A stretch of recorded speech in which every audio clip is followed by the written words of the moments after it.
Yo, what is up, guys? Welcome back to another live stream. I'm here again. Surprise, surprise. Man, it's been a week. I can't believe it's Friday already, and we're going into Memorial Day weekend. Pretty cool. Kind of the kickoff to summer in a way for a lot of places, at least. I know sometimes the weather isn't always great, but it's looking pretty nice here, and I think we're going to be good through Monday and then have some rain and some other stuff kind of come back in. Just pretty standard for Portland. But yeah, thanks for jumping back on. I'm gonna be doing a live stream today, a live product review today. And if you haven't been following along with what I'm doing, I have essentially been doing a live stream every day in May. There were a few days where I was out of town, I didn't have service, so I did not do it those days, but I picked it back up right after, and I'm gonna go all the way through the end of May doing a live stream really to find ways to connect with people in a different way and find out what it is that I can share back and add value to. So what I've been doing is making a kind of like testing some mini series ideas. It might not always be a live stream, but these ideas of how I can bring a topic to life in a different way. So I'll give you the breakdown of what I've been doing so far. And, if you're in the chat, let me know if you've been to any of these, if you've watched them, which one you liked the best. And over time, I'll just kind of find out, which ones I like doing, which ones are adding value and actually helping people. And then I'll keep doing those. And it might not always be a live stream. It might just be something that I do the series recorded, be able to actually edit the video and maybe add a little bit more dimension to it. Because, live stream it doesn't give you opportunity to throw in like, extra commentary or B-roll or, like extra visual effects and sounds and things like that. So, we might just play around with it. I'm just figuring it out, to be honest with you. So far, what I've done is a newsletter review. So if you're not familiar with my newsletter, I do one every week. I put it out. It's called From a Buyer's Perspective. And this year I've been doing it in a way where I pick a monthly topic and then each week we kind of break it down to different areas of that topic specifically. So in May, we've been talking about follow up essentially. The theme is staying in the conversation. And each week we just kind of took a different approach on which stage of that conversation you're in and how you should approach it with buyers and all of that kind of bringing together to this next week. We'll kind of wrap it all up with like the best standard that you can hold and things that you should really be avoiding. And the next one, I lost track there. The next series that I've been putting together has been the buyer hotline. It's essentially an open forum. Ask me questions that maybe you don't feel comfortable asking your current buyer or any buyer, for that matter, that's active. Now that I am not in the buyer seat, I have a lot of the knowledge that I can share and really give you the real feedback and information that you might not get from somebody who is in the seat when you go and ask for some feedback on, whether that's communication or a product or whatever it may be.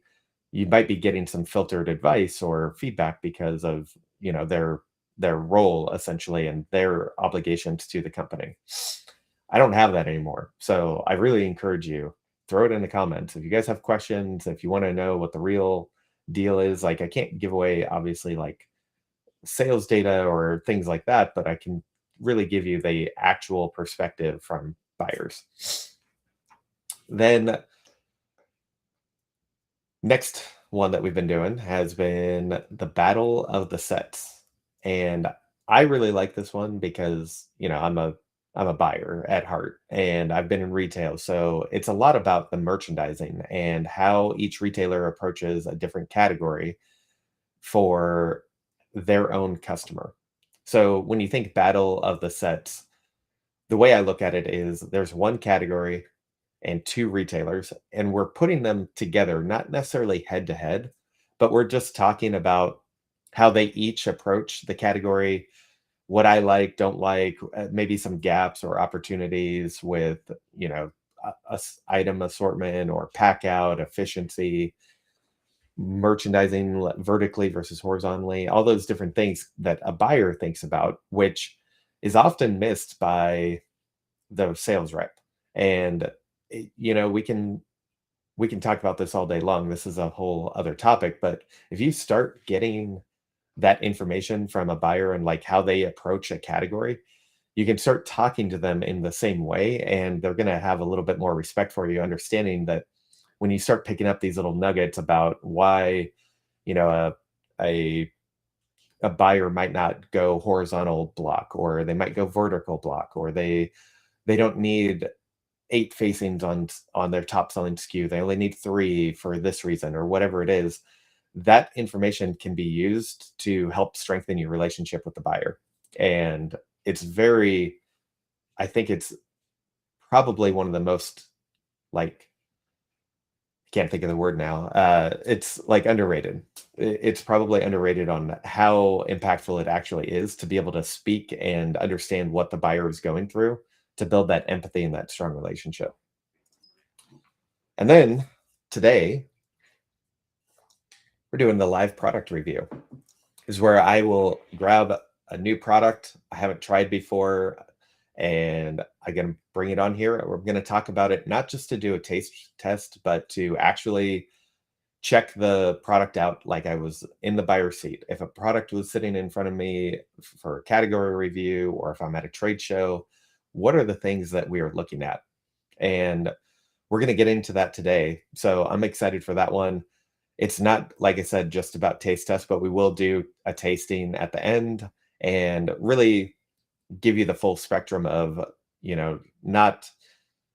not just the service level. I want to get you down into the weeds on like what it is that I would look at as a buyer. So again, you can use that information when you go and talk to your buyers and be proactive in those conversations and the decisions that you make when you're working on your own product. All right, so before I get started, a couple things. If you're here live watching, feel free to comment in the chat, ask questions along the way, give your feedback. I highly encourage it. It's great to know that I'm not alone. Honestly, it's a little selfish, but it should help you as well. If you have questions, I'm here to answer them. So don't be shy. Get in the chat, ask your questions, share your comments. I want to see it and, interact. Like, that's one of the goals here, is to be able to connect with more people. So with that being said, let's get into the product. I think it's time. All right. Today, I'm really excited actually about this product, New Primal Rotisserie Seasoned Chicken Sticks. So, couple things right off the bat. I know Jason, he's the founder of New Primal. He's been doing this for a long time, and I'm just looking forward to trying out this product. I'm honestly shocked. Like, I was thinking about it. I'm shocked that I have not tried it yet. Even at Expo West, I didn't get a chance to stop by their booth and really like try all the product that they had. So this is really like my first time trying it and seeing it in the market. So good for him. He got it. I bought this at Fred Meyer. And what we're going to do first is talk about what does the buyer look at first and really break it down. Like, here's the process. And a lot of this happens, remember, in like a 2, maybe 5-minute timeline when you're working with a brand in front of you. It really depends on what the situation is, but it really happens quickly. So the very first thing that I think it would be I'm pretty confident in saying every buyer is going to look at this first, which is the exact same thing that a customer sees first. It's the packaging. What does the packaging look like? Will it stand out on the uh, will it stand out on the shelf in the category? Will it blend in? Does it call out what it needs to call out? And so those are the things that I look for. So what we'll do is we'll kind of break this down. And what I would say going into this, New Primal is pretty established at this point. So I look at this and see a pretty well put together package. And don't take that as me saying Jason has a nice package. I don't want to see that clip on LinkedIn or TikTok or anything. All right. That's not what I'm saying. But what I am saying is this is clean. Like it's very well thought out. It's got a lot of cool, like very basic cues that are really good, and sometimes brands miss it. One thing I would say is you got to be able to see what the product is from 3 to 4 to 6 feet away and draw that customer into it. So no matter where on the shelf you are. So I don't have the picture up, but this was in a tray. It was on the top shelf. So you think, like way up high. And the tray probably went up to here.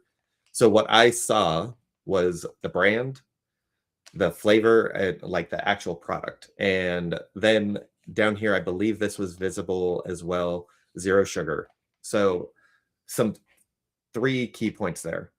One thing with the brand, I think New Primal is big enough now. They have enough brand recognition that they can get away with it. This is pretty large for the brand name and like the logo itself, but it doesn't take away from it being very bold and specific on what the item is. Now, I think that's where some brands miss. They think that their brand has to be the biggest call out, and you see it so like plastered on the front, like so obvious, and then they miss the details of what is the product. And so when you're a customer, if you don't know that brand yet, you're kind of wondering like, well, what is that? And they might not even pick it up.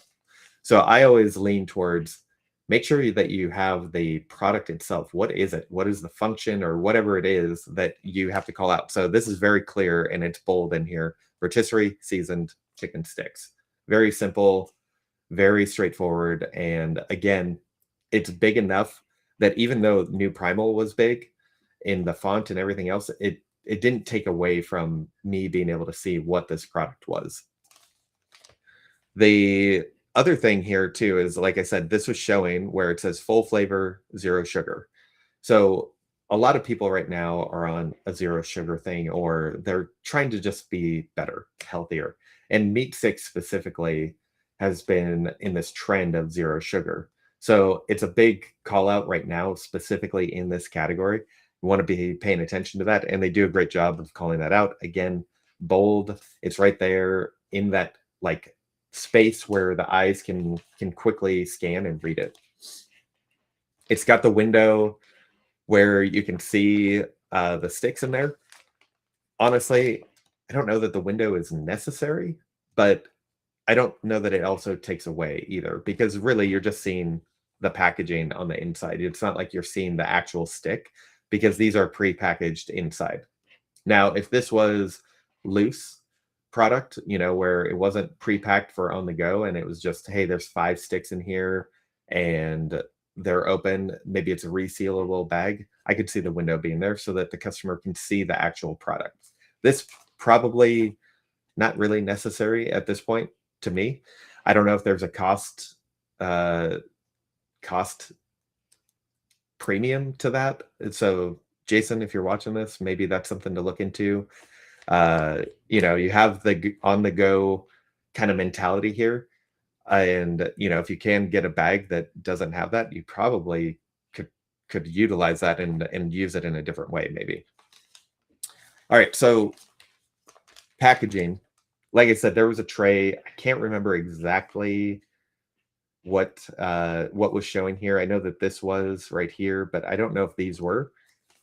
And when I look at this, I don't know if you all are familiar with this, but there is a rule about protein. Like if you're on a protein focused diet, there's like this general rule that when you're trying to get high protein, you want to stay at least 10% of protein to the calorie. So like the ratio.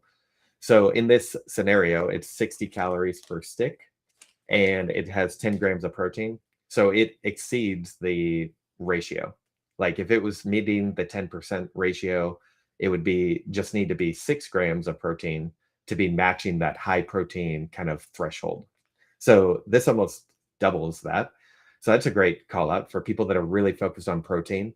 I think obviously it's a category that is protein, right? So it's they're meat sticks. So it's not uncommon that you're going to get more than the 10% when you look at these types of products, but it's still a good call to, call that out.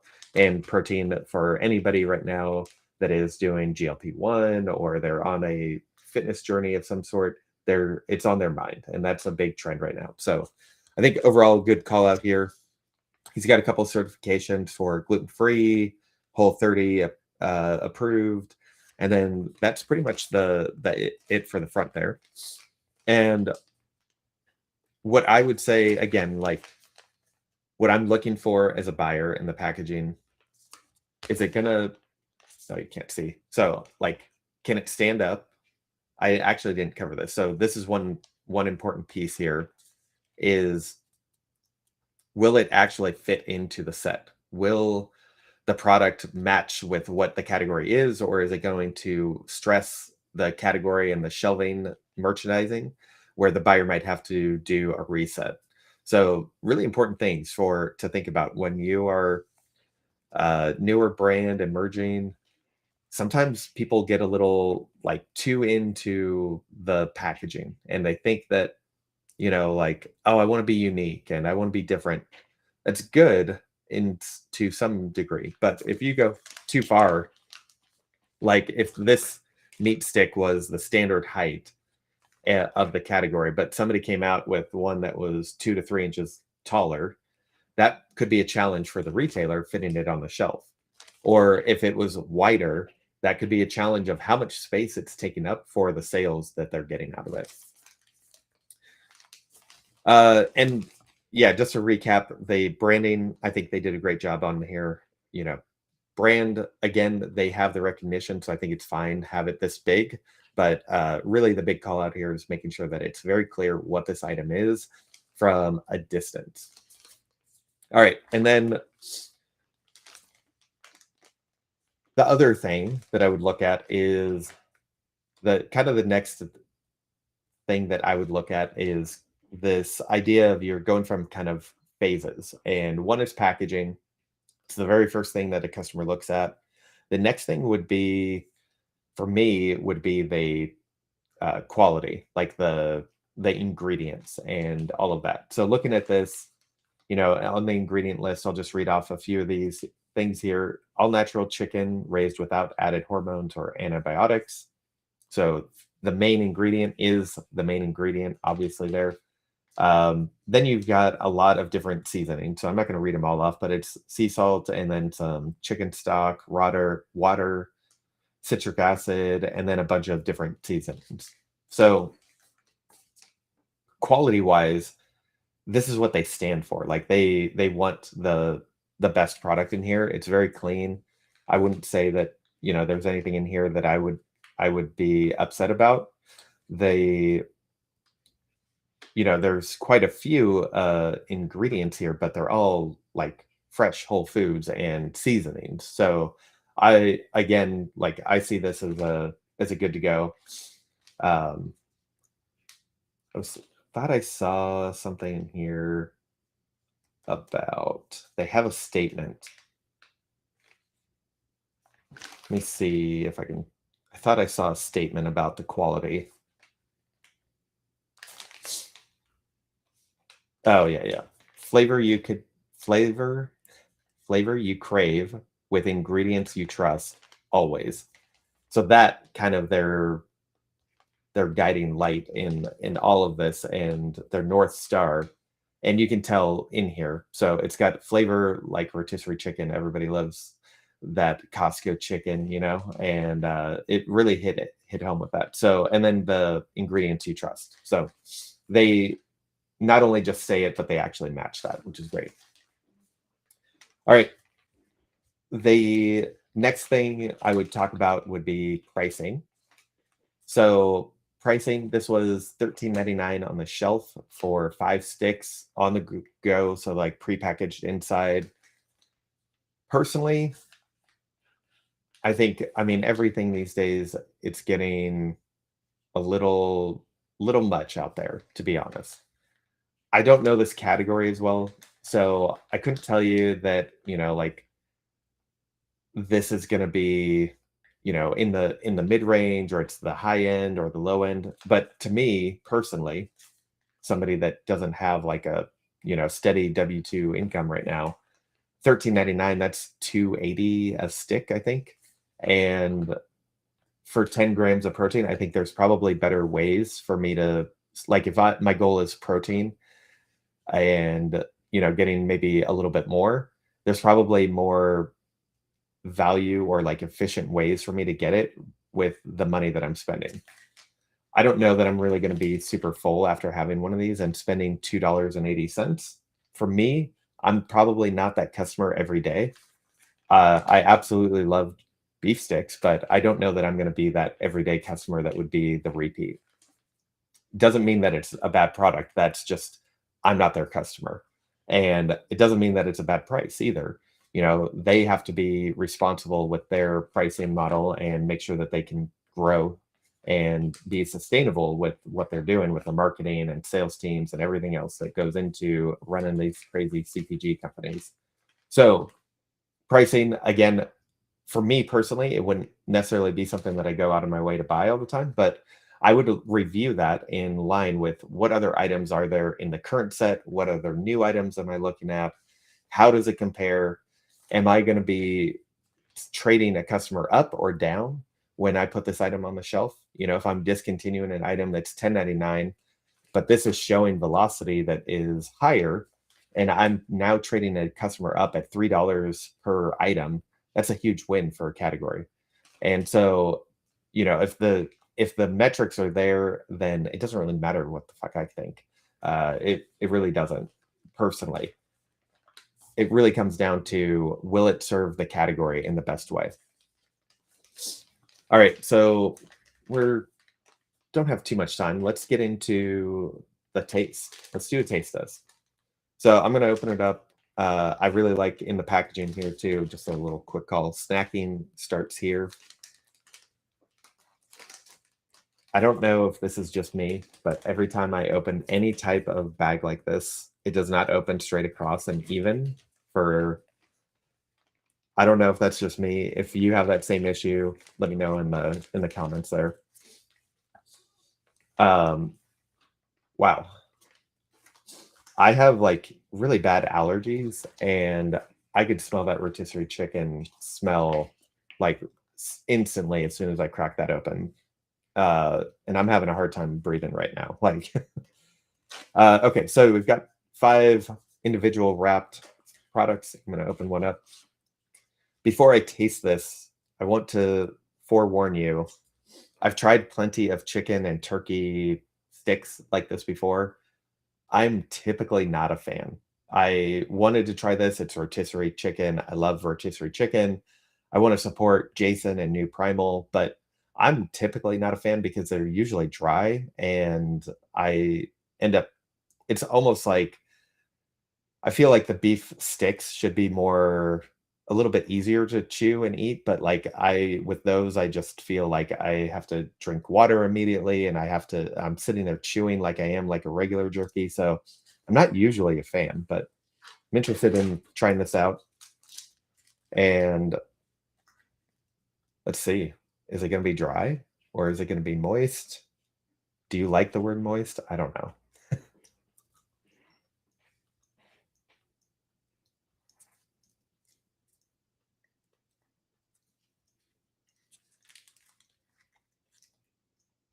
Okay. So I'm getting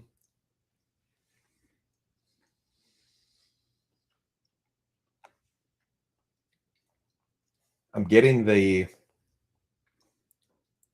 I'm getting the flavor for sure. Like I said, I smelled that right when I opened the bag. I would say it probably, for me, I'm not a stick guy because, not with chicken and turkey, because of the consistency. So probably not for me, just like every other one. However, I'm in this like weird position where personally, I I want the chicken or turkey because of the macros. Less fat, higher protein, lower calories. So I have to, like make these decisions myself on, do I sacrifice that or not? Again, personally, I wouldn't spend 13.99 on the 5 sticks that are like this for me.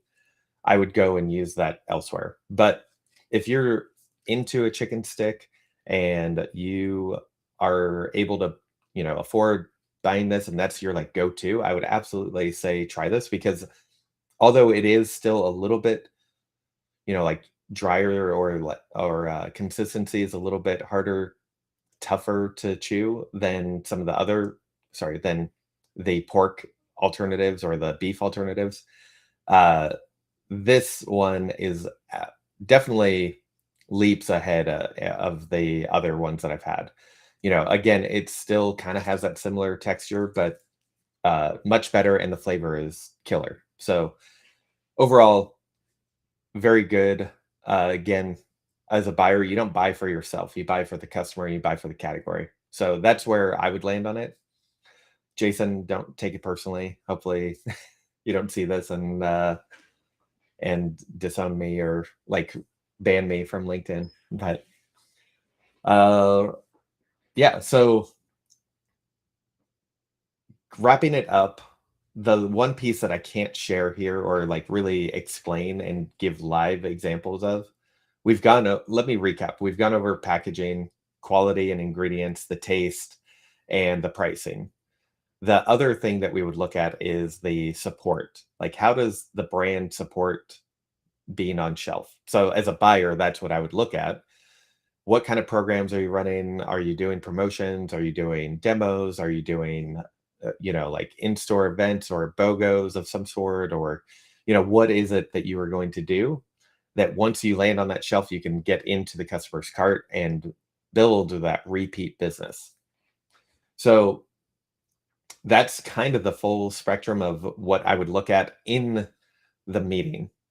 If I'm at the trade show, if I'm in the office and somebody is presenting in front of me, those are the things that I would look at. There is a lot that goes on afterwards when you start actually getting into the category review.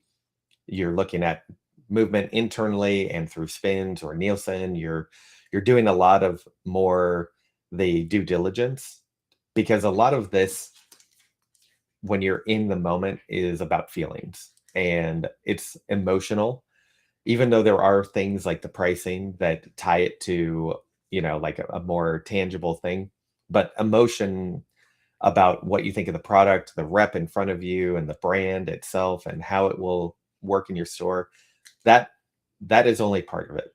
And the other part is the bigger piece of the the velocity, what data you have, how it will actually fit on the shelf, what you have to discontinue to make room for it, like all those other things that go into it. And that's something that I can't really do on this show. So we're not going to be doing that, but I that rounds out the actual uh, part of what a buyer would look at. So I'm going to wrap it up here.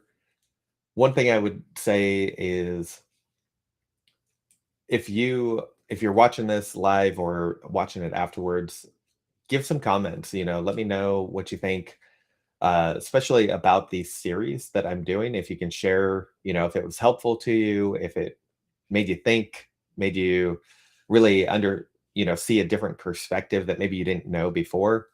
Would love to hear that. And, if you can do me a favor, share it with somebody so that we can keep this momentum going. But yeah, next week I'll be doing another set of the series. It will be a little bit different towards the end of the week. I'm going to be traveling again, but I should have cell service, so I'll be able to do them. But next week for Battle of the Sets and product review, I need some suggestions. So throw them in the comments. Let me know what you think. If there's a category that you want me to take pictures of and review, or if there's a specific product you want me to go pick up. Only requirement really is that they're in the area. I'm in Portland, Oregon, so in that vicinity that where I can go and actually take a picture or pick up the product. All right, guys. Thanks for jumping